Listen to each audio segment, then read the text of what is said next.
Irmãos, vamos abrir as nossas Bíblias no Evangelho de Marcos. Evangelho de Marcos, nós vamos abrir capítulo 4. Nós vamos fazer a leitura a partir do versículo 30 até o versículo 34.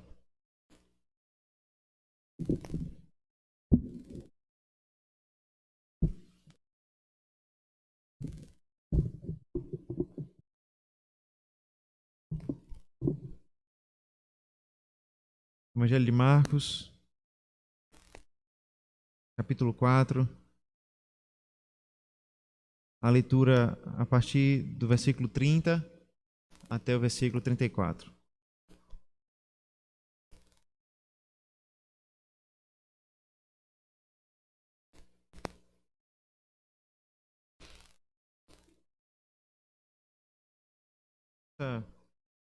Ouça com fé o que diz a palavra do Senhor.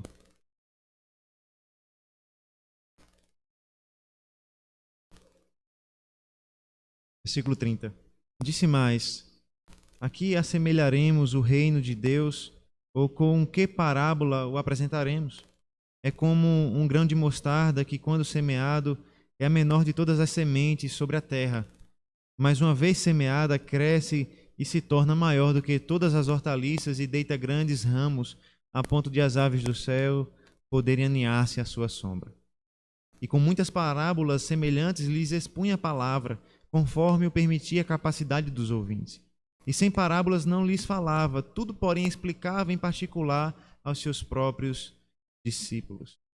Vamos orar mais uma vez ao Senhor, pedindo a sua orientação, a sua graça.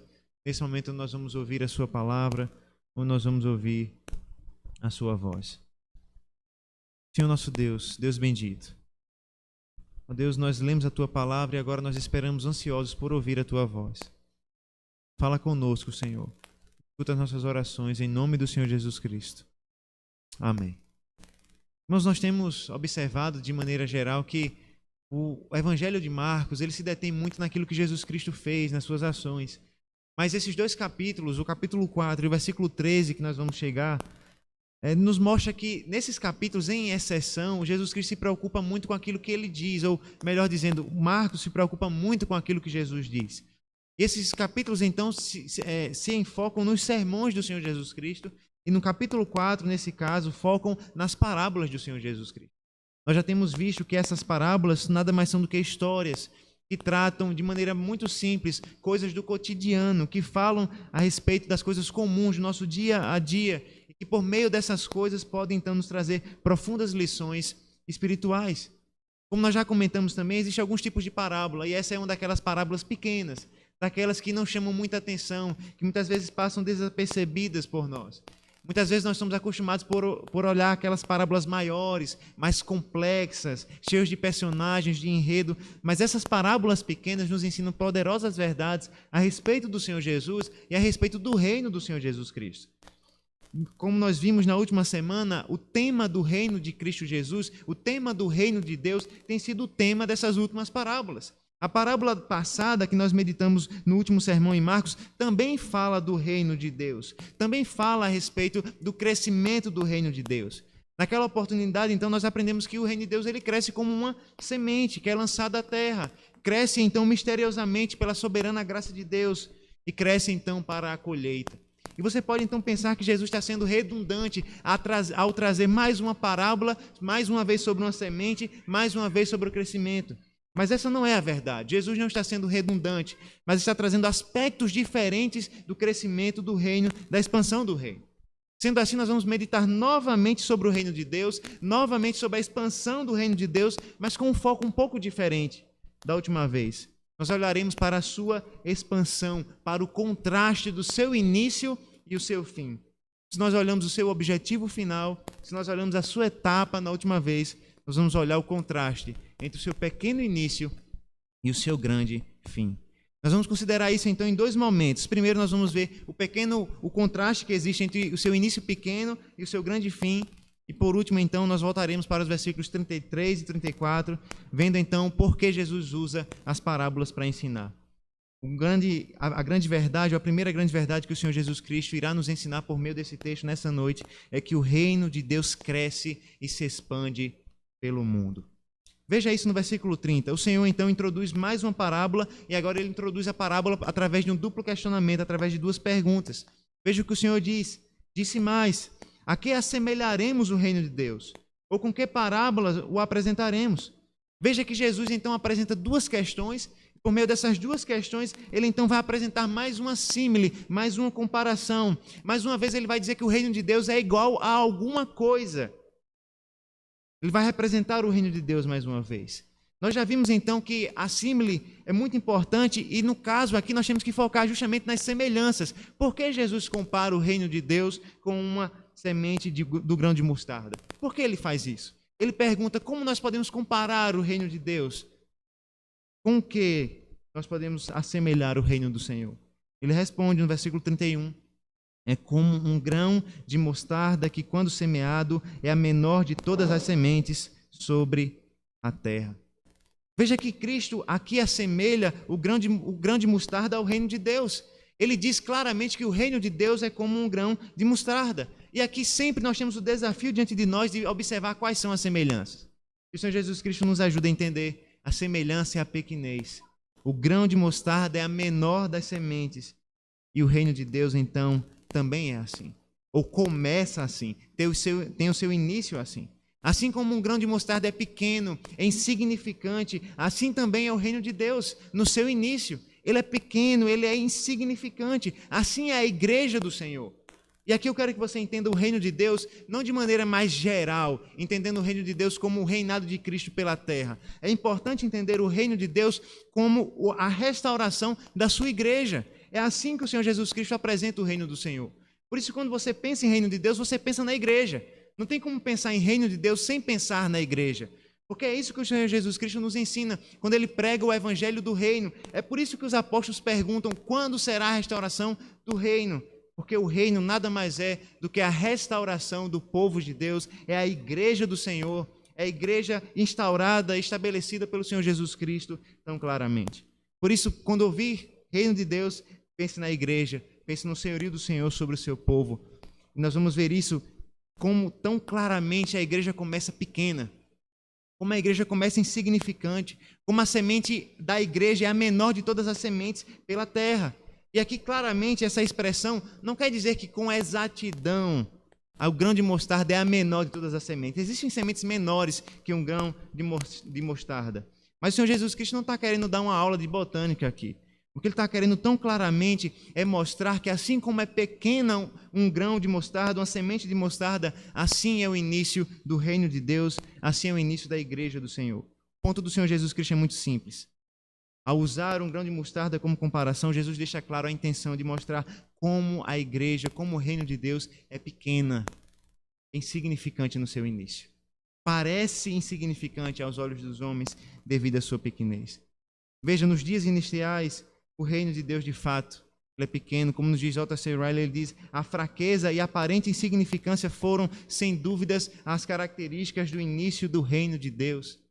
Fraqueza, insignificância, pequenez. E basta nós olharmos para os evangelhos para perceber isso. Veja como a igreja de Deus começa no Novo Testamento, porque a igreja de Deus existe desde o Antigo Testamento, desde que o homem foi criado, existe uma igreja. Mas a igreja restaurada pelo Senhor começa de maneira insignificante, através de um homem desconhecido, nascido em Belém, sem riquezas, sem exército, sem armas, sem poder político, sem influência. Este então escolheu 12 homens, também sem influência, também sem armas, também sem exércitos, também sem poderes desse mundo. Esses são chamados de apóstolos. E nós vimos então que o fim do ministério desse homem, com esses 12 apóstolos, nada mais é do que ser cravado na cruz do Calvário, como um malfeitor entre ladrões, negado por um dos seus discípulos, esquecido talvez por todos os discípulos e traído por um. Um grupo de discípulos então, que tem o seu mestre morto, que vê o seu mestre morrer, agora estão sozinhos, amedrontados, com o evangelho nas suas mãos, com medo, sem saber exatamente o que fazer com isso. É assim que começa o reino de Deus. com um líder aparentemente fraco, com um líder aparentemente derrotado, com um líder crucificado, com seguidores fracos que negam, que traem, que se esquecem do Senhor. É assim que a igreja no Novo Testamento começa. É assim que o reino de Deus começa, como um grão de mostarda. Como bem lembra Matthew Henry, quando a igreja cristã é plantada, após o ministério do Senhor Jesus Cristo aqui na terra, os membros cabiam todos numa sala. Os membros da igreja do Senhor Jesus Cristo cabiam todos nesse templo, nessa sala onde nós estamos. É assim que começa o reino de Deus. Mas a maravilha da palavra do Senhor Jesus Cristo é dizer que o final desse reino não será como o início. Se o início é pequeno, se o início é frágil, é insignificante, o final não é assim. Veja no versículo 32 o que nos diz. Mas uma vez semeado, o grão de mostarda cresce e se torna maior do que todas as hortaliças e deita grandes ramos, a ponto de as aves dos céus poderem aninhar-se à sua sombra. Veja, a semente que é considerada menor cresce e se torna maior das hortaliças. O contraste é nítido, da menor para maior. Embora o grão de mostarda agora seja pequeno, tenha sido pequeno, agora cresce, está grande. E veja que claramente o contraste é estabelecido. O início menor, final maior de todas as hortaliças. O contraste então parece ser a chave. O começo é comparável à menor das sementes, o seu fim ao maior das hortaliças. E aqui veja como é maravilhoso observar a graça soberana de Deus agindo na igreja, agindo no seu reino. Porque o crescimento é milagroso. Como é que nós podemos explicar o fato de um líder derrotado aos olhos dos homens, um grupo tão pequeno de discípulos, crescer e se expandir pelo mundo? Não há como explicar isso se não for por milagre. Não há como explicar isso se não for pela soberana ação de Deus no mundo. Veja, o Evangelho chegou até nós. O Evangelho chegou até Alagoas, chegou até Palmeira dos Índios, chegou através do trabalho desse líder, desses discípulos. Como é que o Evangelho se expande dessa maneira e nós não podemos enxergar o milagre de Deus? O início frágil contrasta claramente com o seu fim. E Riley nos diz algo interessante quando comenta que esse crescimento não é apenas, essa parábola não é apenas mais uma parábola, uma história do Senhor Jesus Cristo, mas é uma daquelas parábolas que mistura história e profecia. Ao mesmo tempo que o Senhor Jesus Cristo nos conta a história do reino de Deus, ele também profetiza a respeito do reino de Deus. O Senhor Jesus Cristo está dizendo como vai acontecer, e nós vimos como esse reino acontece. A promessa é de que o crescimento do reino dos céus irá chegar, irá produzir frutos e ramos, de maneira que as aves dos céus poderão então se aninhar debaixo das suas sombras, irão se abrigar ali. É uma expansão tão grande que produz sombras para todos os animais. Essa pequena semente plantada agora abriga debaixo dos seus galhos todos os animais, inclusive as aves dos céus. E veja que essa imagem de uma árvore que se expande e que produz sombra não é nova, não foi criada pelo Senhor Jesus Cristo. Mas o Senhor Jesus Cristo pega imagens do Antigo Testamento e traz para o Novo Testamento. Veja, no profeta Ezequiel, por exemplo, quando fala do reino assírio, do reino da Assíria, ele diz assim: todas as aves do céu se aninhavam nos seus ramos, todos os animais do campo geravam debaixo da sua fronde e todos os grandes povos se assentavam à sua sombra. A imagem de um reino que se torna grande como uma árvore é comum no Antigo Testamento. Assim Daniel falou de Nabucodonosor, no capítulo 4. Mas de maneira espetacular e assombrosa, os versículos que mais se assemelham à parábola do Senhor Jesus Cristo se encontram em Ezequiel capítulo 17. Abra comigo em Ezequiel capítulo 17 e leia comigo os versos 22 e 23.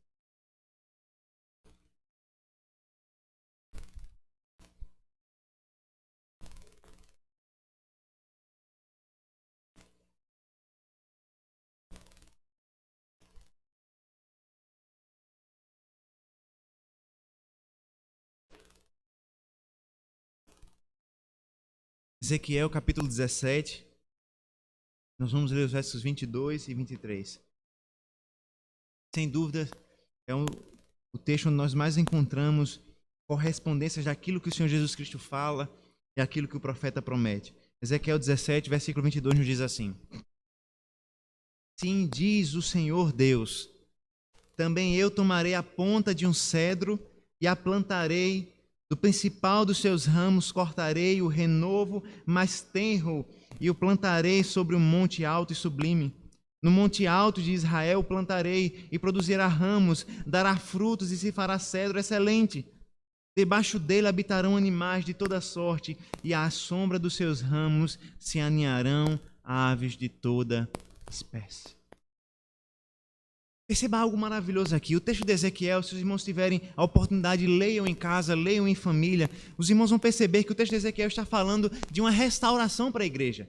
Está falando da salvação para o povo de Deus, da salvação para a igreja do Senhor Jesus. E ele diz que essa restauração vai se dar quando um ramo for retirado, for plantado, e esse ramo vai crescer e se tornar uma grande árvore, onde as aves dos céus vão encontrar abrigo. Não é à toa que o Senhor Jesus Cristo usa essa mesma imagem no Evangelho. Jesus Cristo está pegando a imagem do Antigo Testamento de Ezequiel e está trazendo para o seu ministério. Ele está dizendo claramente que a restauração prometida, profetizada por Ezequiel, está se cumprindo nele mesmo. Ele mesmo estabelece aquela árvore que vai crescer e que vai ser abrigo para as aves dos céus.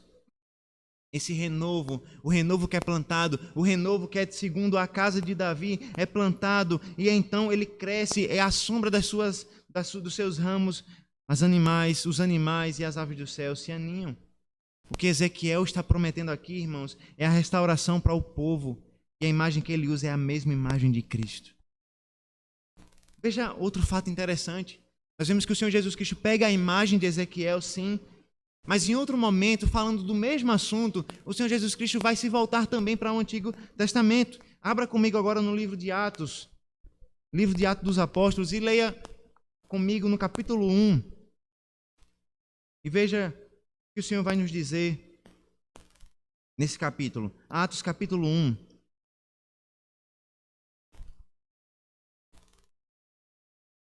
Atos capítulo 1. Veja que no versículo 6, os apóstolos, os discípulos, vão fazer uma pergunta para o Senhor. E o Senhor vai responder essa pergunta. Atos capítulo 1, versículo 6. Veja a pergunta que os apóstolos fazem, que os discípulos fazem. Senhor, é este o tempo em que restaures o reino a Israel? Essa é uma pergunta intrigante que os apóstolos fazem. E Jesus vai responder essas perguntas. Mas antes de ver a resposta do Senhor a essa pergunta, nós precisamos entender que existem pressupostos errados que estão guiando os apóstolos. Os apóstolos estão cheios de concepções erradas, cheios de compreensões erradas a respeito do reino. E uma delas é muito importante para nós compreendermos a resposta do Senhor Jesus Cristo. Para os apóstolos, para os discípulos, a restauração do reino, a restauração da igreja seria essencialmente étnica, nacionalista, diria respeito a um povo só, ao povo judeu. Por isso então que os discípulos perguntam: Senhor, quando o Senhor vai restaurar o reino? Quando é que Israel vai vencer? Quando é que Israel vai vencer Roma? Quando é que Israel vai se libertar da escravidão? Quando é que Israel e o povo judeu vai ser reunido e vai haver um Messias que vai vencer todas as nações inimigas? O Senhor Jesus Cristo responde, no versículo 8 ele diz, de Atos capítulo 1, e sereis minhas testemunhas em Jerusalém, também em toda a Judeia e Samaria e até os confins da terra.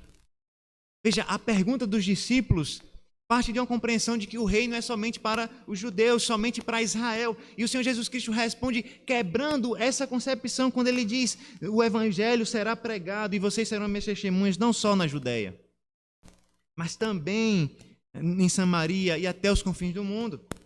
Veja, claramente o Senhor Jesus Cristo está falando do avanço do Evangelho, do avanço do reino. Ele está dizendo: vocês ainda não compreenderam o tamanho do reino de Deus. Vocês ainda não compreenderam como o grão de mostarda cresce. Porque vocês acham que ele vai ficar apenas em Jerusalém. Mas vocês não entenderam que o grão de mostarda vai crescer os seus ramos, de maneira que as aves de todos os confins da terra acharão abrigo nele. O Senhor Jesus Cristo mostra, por meio da sua palavra, que a igreja vai crescer, que o evangelho vai chegar aos confins da terra, que o evangelho vai chegar às nações de todas as partes do mundo. E mais uma vez, o Senhor aqui mostra o crescimento dessa pequena semente que se chama Reino de Deus. A igreja de Cristo cresce, irmãos. A igreja de Cristo avança através do testemunho, da pregação da palavra. É por isso que o Senhor Jesus Cristo diz: vocês serão as minhas testemunhas, porque Ele sabe que para que o grão de mostarda cresça, é necessário que haja pregação. E é pela pregação, pelo testemunho que o reino de Deus cresce, e Ele crescerá, e Ele avançará até os confins do mundo. Também é possível percebermos que nas palavras de Jesus aqui em Atos, nós vemos mais uma alusão ao Antigo Testamento. Mais uma vez eu peço que abra sua Bíblia, por gentileza, agora no livro do profeta Isaías. E nós vamos ver de onde o Senhor Jesus Cristo tira a sua concepção de confins da terra. Isaías 49, versículo 6.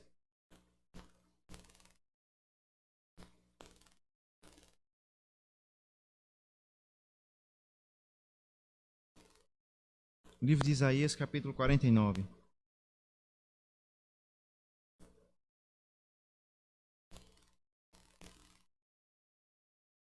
Isaías 49, versículo 6 nos diz assim: sim, diz ele, pouco é o seres meu servo para restaurares as tribos de Jacó e tornares a trazer os remanescentes de Israel.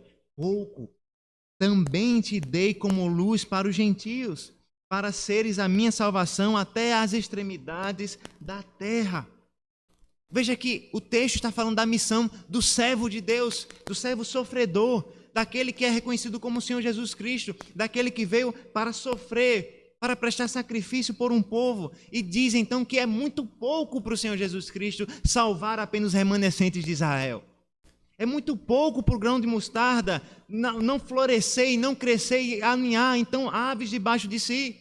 É muito pouco para a obra do Senhor Jesus Cristo ter apenas judeus de nascimento debaixo da sua salvação. Ele seria salvação para os gentios, ele seria salvação para a nossa cidade, para o nosso estado, para o nosso país, para o nosso mundo. É tão maravilhoso perceber que a semente do reino cresce e se espalha pela terra, porque essa é a missão do Senhor Jesus Cristo. E aqui é uma das coisas mais fundamentais que nós precisamos entender. Porque ao refletirmos sobre a parábola do grão de mostarda e sobre os textos de Atos, sobre o texto de Isaías, nós percebemos algumas verdades. A primeira delas é que o reino de Deus vai crescer, ele vai alcançar os confins do mundo. Isso é uma verdade que a Escritura não nega, seja em Isaías, seja em Ezequiel, seja em Atos, seja nas palavras de Cristo Jesus. Mas a segunda verdade é que o Messias, o nosso Jesus Cristo, ele tem como missão alcançar as extremidades da terra. É justamente por isso que o reino vai alcançar as extremidades da terra, porque essa é a missão de Cristo. A missão do Senhor é alcançar os confins do mundo com o seu evangelho. E Ele vai realizar isso por meio da sua igreja. Essa é a terceira verdade. A terceira verdade é que por essa missão ser do Senhor Jesus Cristo, ela se torna a nossa missão. A missão do Senhor Jesus Cristo, do nosso Messias, é levar o evangelho até os confins do mundo, é expandir o reino de Deus até o fim do mundo. E porque nós somos filhos de Cristo Jesus, pela fé, nós então temos a mesma missão do nosso Senhor. Nós somos os seus seguidores, nós temos a missão de levar o evangelho para todas as nações do mundo. Isso é tão claro que em Isaías, que nós acabamos de ler, ali o texto fala de um Messias, ali fala de um servo sofredor, mas poucos versículos antes diz que aquele servo é o servo Israel. Aí você fica em dúvida, como assim? O servo é Cristo ou o servo é Israel? A questão é que ele é os dois. Porque a igreja se identifica com o seu Senhor. Israel é o Senhor Jesus Cristo.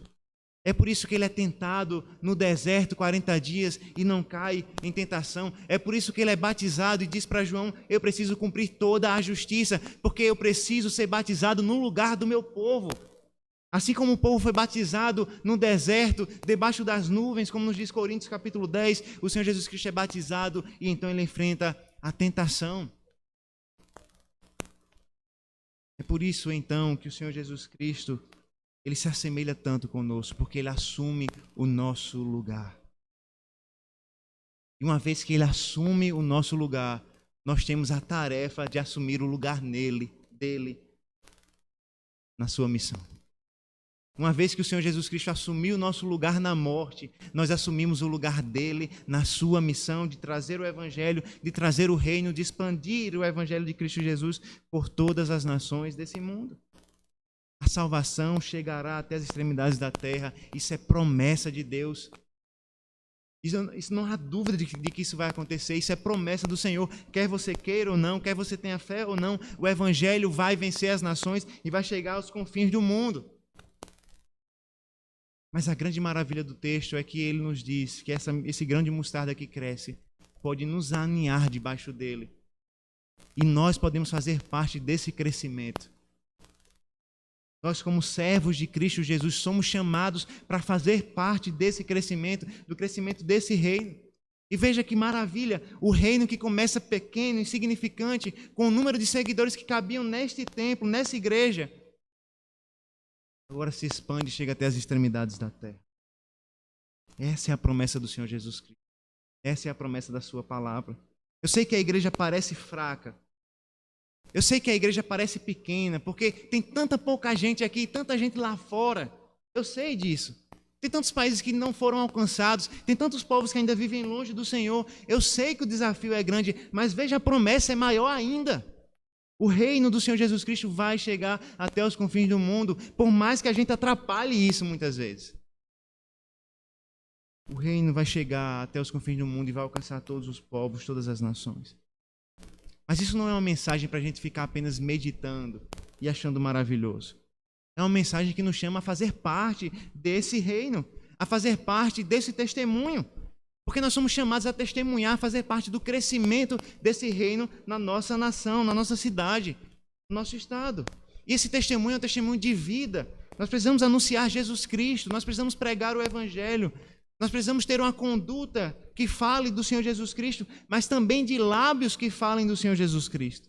Nós somos chamados a testemunhar do Senhor Jesus Cristo nos nossos trabalhos, na nossa família, onde nós vamos, na nossa cidade, nos nossos negócios.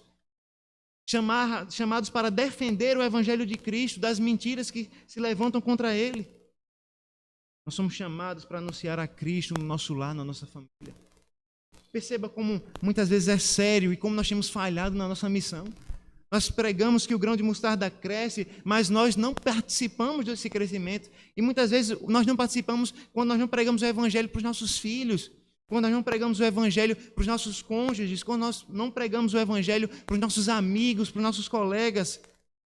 Nós não participamos do reino de Cristo Jesus. Nós negamos a Cristo Jesus a sua missão, o cumprimento da sua missão.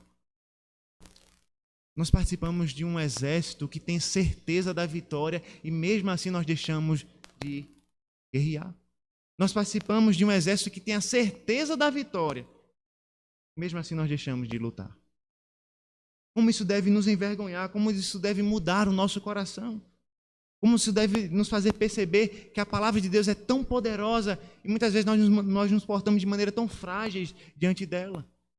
Como nós precisamos pedir capacitação do Senhor, capacitação de Cristo para sermos testemunhas do Senhor onde nós formos e pregarmos o Evangelho do Senhor Jesus Cristo. E é interessante porque isso vai muito além do que apenas falar de Jesus Cristo. Talvez esse seja um dos maiores erros que a igreja tem cometido nos anos recentes. Porque nós pensamos que o reino de Deus é apenas quando o Evangelho é pregado. Mas não é isso que a palavra de Deus nos diz. Por exemplo, o Senhor Jesus Cristo, ele nos ensina a orar: venha o teu reino, faça-se a tua vontade, assim na terra como no céu. E de maneira maravilhosa, o nosso símbolo de fé, o Catecismo Menor, os puritanos escreveram de maneira fantástica, dizendo que quando nós rogamos a Deus que o seu reino venha, nós estamos rogando para que a sua vontade seja feita por nós, na terra, como os anjos fazem no céu. Muitas vezes a gente acha que quando a gente ora, o reino de Deus deve vir, Senhor, traga o teu reino, a gente fica parado esperando que o reino de Deus venha. Mas o reino de Deus vem por nós, o reino de Deus vem pela nossa obediência. Por isso que de maneira fantástica eles dizem, quando nós rogamos para que o reino de Deus venha, nós estamos pedindo ao Senhor graça para obedecer a sua vontade, assim como os anjos fazem no céu. Quando nós vamos para os nossos trabalhos e nós não obedecemos a palavra de Deus lá, o reino de Deus não chega lá. Quando nós vamos às nossas esferas profissionais, esferas familiares, e nós não testemunhamos de Cristo por ações e por palavras, o Evangelho não chega lá, o reino não chega lá. E nós então caímos no conto do vigário, achando que o mundo deve ser dividido entre o que é profano e aquilo que é sagrado. Ou seja, eu sou testemunho de Cristo, eu só obedeço a palavra, eu só falo do Evangelho na igreja. Porque lá fora é o campo profano, não é sagrado mais. Nós acreditamos na mentira de um Estado que é laico. É mentira. O Estado nunca é laico, ele é sempre idólatra. Se ele não idolatra o Senhor Jesus Cristo, se ele não adora o Senhor Jesus Cristo, ele idolatra outros deuses. Nós achamos que o Estado, sendo laico, que é uma mentira perversa de Satanás, nós não temos obrigação mais nenhuma de pregar o Evangelho, denunciar o Evangelho do Senhor Jesus Cristo. É uma pena que muitas vezes nós nos perdemos sem querer entender que o Evangelho do Senhor Jesus Cristo deve atingir todas as dimensões do mundo. As nossas escolas devem ouvir do Evangelho do Senhor. Até mesmo na nossa política, nós devemos testemunhar do nosso Senhor. E é muito estranho que muitas vezes nós não podemos falar ou pregar sobre política na igreja como se isso fosse um assunto proibido. É muito claro que nós não podemos apoiar certos candidatos na igreja, isso é plena verdade. Mas nós temos que falar de política de todas as áreas na igreja, porque o reino de Deus se expande por todas as áreas da nossa vida, inclusive na política. Quando nós achamos que nós devemos votar sem ter o reino de Deus em perspectiva, nós estamos limitando ao reino de Deus a uma pequena árvore, não é isso que o reino de Deus é. O reino de Deus é uma hortaliça que cresce por todas as áreas da nossa vida. O reino de Deus ele traz repercussões para todas as nossas áreas. Na nossa família, na nossa igreja, no nosso país. É por isso que é tão importante, irmãos, nós entendermos para onde o reino de Deus se expande. E como ele se expande através de nós. Mas essa é a primeira grande verdade do texto. E agora que nós vimos essa grande verdade, nós precisamos nos voltar para o uso das parábolas do Senhor Jesus Cristo que se encontram nos versos 33 e 34. Versículo 33 e 34, nós voltamos então ao tema do propósito do uso das parábolas. E veja como Marcos é um excelente organizador aqui, porque ele fala do propósito das parábolas no início e agora fala no fim. E veja como ele nos diz no versículo 33 de Marcos capítulo 4.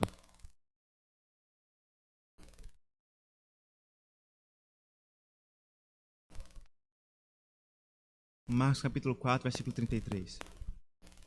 E com muitas parábolas semelhantes lhes expunha a palavra, conforme o permitia a capacidade dos ouvintes. Veja que Marcos faz questão aqui de mencionar que Jesus citou muitas outras parábolas, não foram só apenas a que Marcos falou. Jesus, além dessas parábolas, citou muitas outras, falou muitas outras.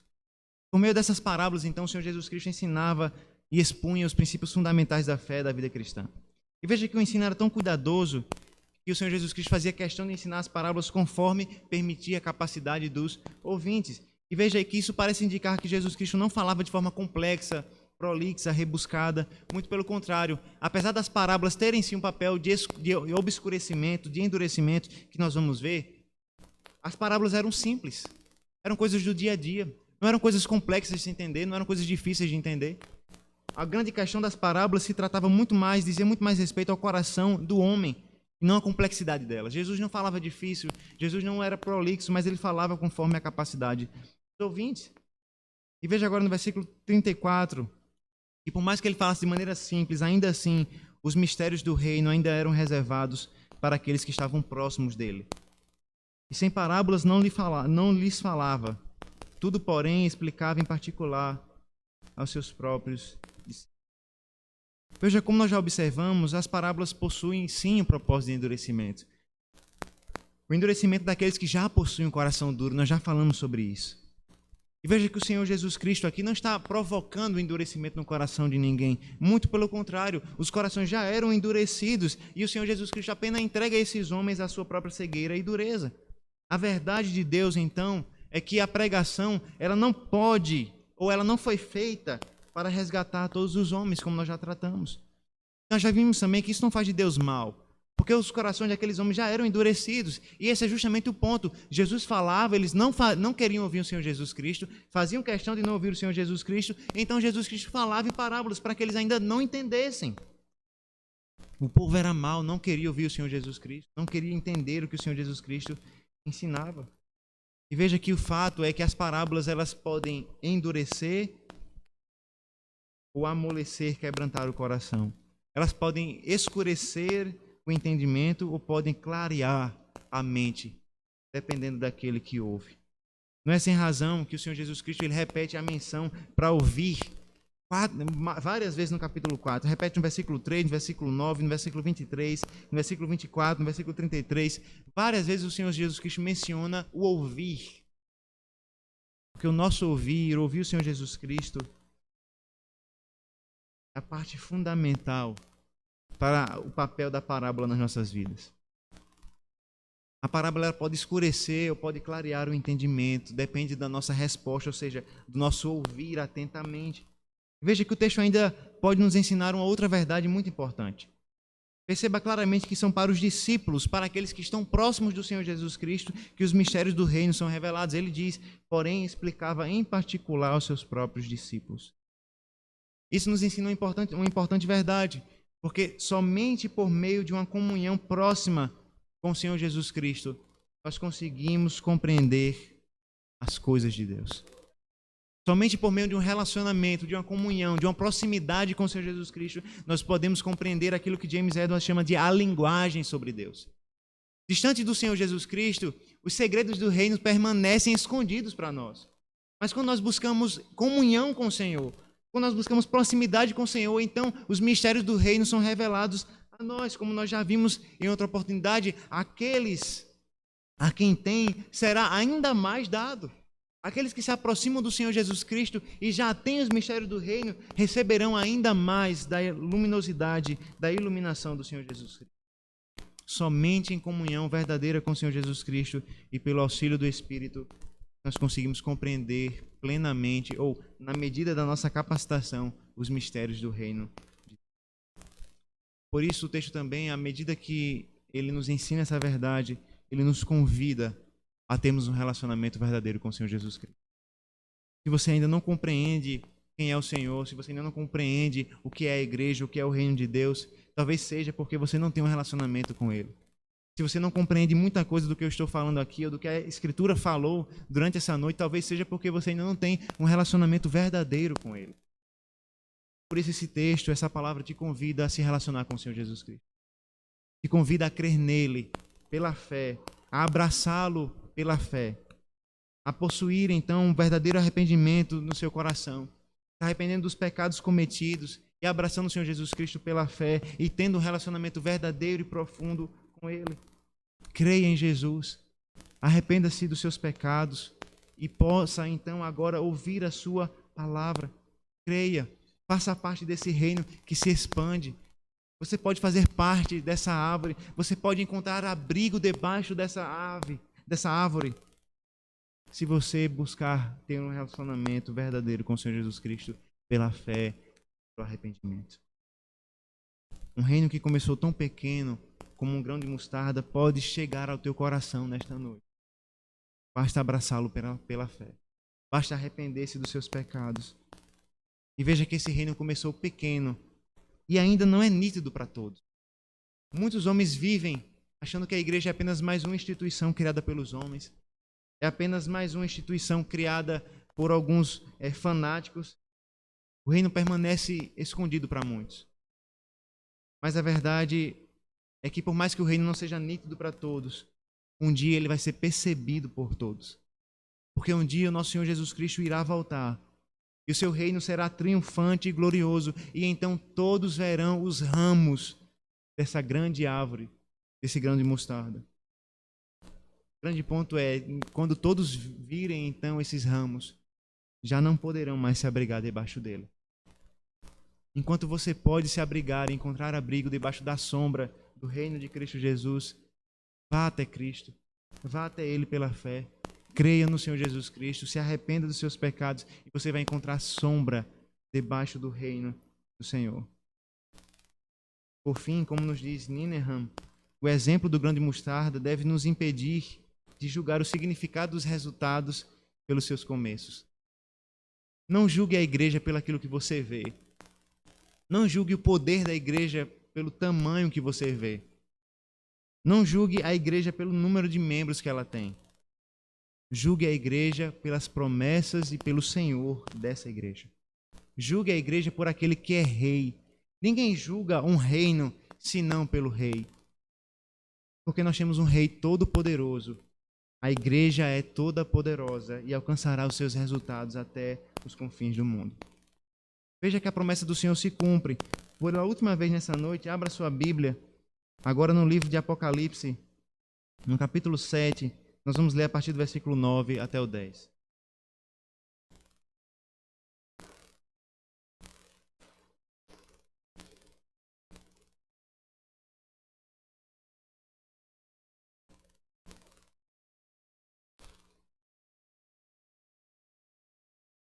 Apocalipse, capítulo 7, versículo 9 ao 10.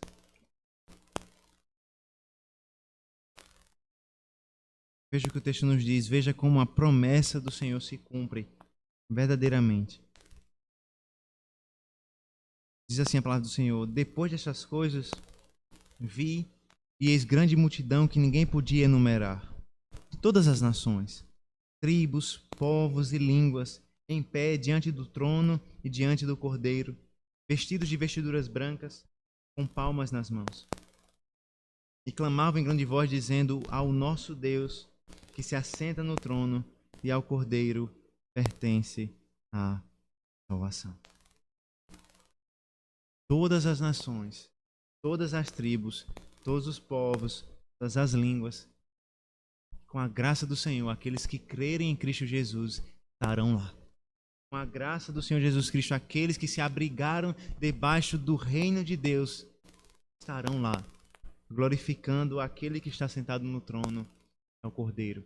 Essa é a maravilhosa mensagem do grão de mostarda, pequeno e frágil no seu início, mas glorioso, esplêndido no seu fim.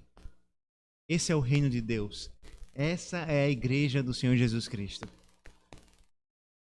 Venha fazer parte dessa igreja. Se alegre no reino de Cristo. Vamos orar ao Senhor nesse momento. Senhor nosso Deus, nós te louvamos, Deus, pela maravilha dessas verdades a respeito do reino do Senhor Jesus Cristo. Muito obrigado, Pai, porque esse reino avança pelo mundo. Ele cresce, ele chegou até nós. Nós somos a prova desse avanço. Tão longe de onde começou, tão longe de Jerusalém, o Evangelho chegou até nós. Os ramos desse reino chegou até nós e nós estamos debaixo dele. Nós te louvamos pelo reino de Cristo que se expande e nós te pedimos, Senhor, nos ajuda a fazer parte desse reino e dessa expansão. Que os nossos trabalhos sejam para a tua glória, que os nossos estudos sejam para a tua glória, que as nossas famílias sejam para a tua glória, que as nossas vidas sejam para a tua glória. Que de fato, Senhor, o teu reino venha e seja feita a tua vontade como ela é feita nos céus, por nós, pelo teu povo, pela tua igreja. E, Senhor, e se há entre nós aqueles que ainda não se abrigaram debaixo dos ramos do teu reino, que eles façam hoje pela fé no Senhor Jesus Cristo, pelo arrependimento dos seus pecados. Salva o teu povo, salva os perdidos por meio do Evangelho. Avança o teu reino, cresce os ramos do teu reino pela face desta terra. Nós te oramos em nome de Cristo Jesus. Amém.